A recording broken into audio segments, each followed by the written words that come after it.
Hello, everybody. This is Panzer Penguin coming to you with another Global War 1936 to 1945 video. This is session 5. Only our recording for that kind of got goofed up a bit. So instead of, I don't know, redoing the turn or something, which was only a single turn, again, one of our players just made a big life-changing move, so has been having some connection and computer issues since his computer hasn't arrived yet. But either way, he did give us permission to roll for him and take his turn just so we can move things along. But we'll probably try and get back to a normal schedule next week, hopefully with no further issues. So what I'm going to do instead is give you all a little overview of where things stand. Um, Nothing too groundbreaking occurred. The Germans did remove the British from Spain, at least outside of Gibraltar. Um, the British fleet has moved into a threatening position against Italy, who has since fled the Mediterranean after successfully taking Cairo.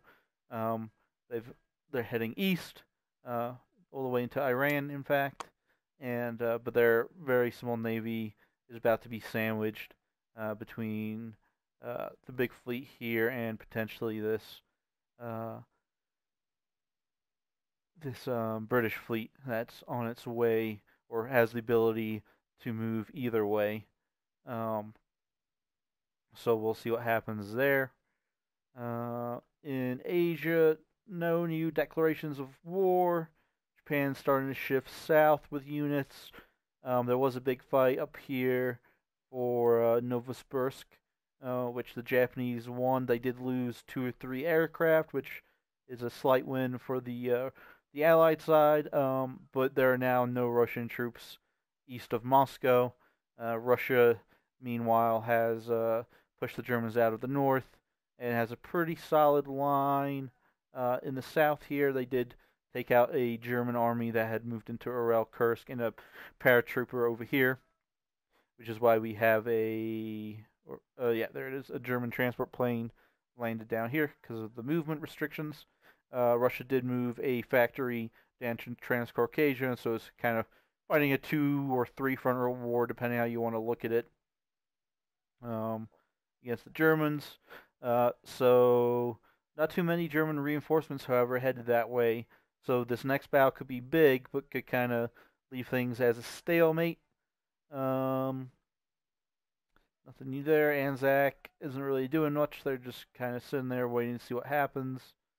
The United States is not really doing anything either. Very terrible roll on the income for the United States. They only went up 2, so they're on the same income settings as Japan, though Japan's at war and gets their sneak attack.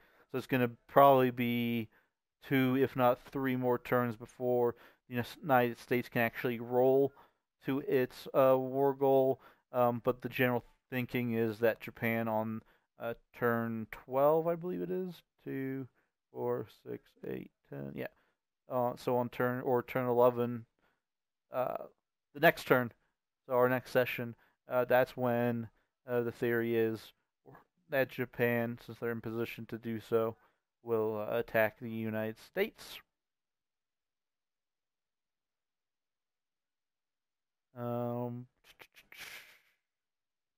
so yeah, I mean that's a pretty short turn, relatively speaking. Plenty of views of the map and the situation there. More militia on the coast. So interesting times ahead.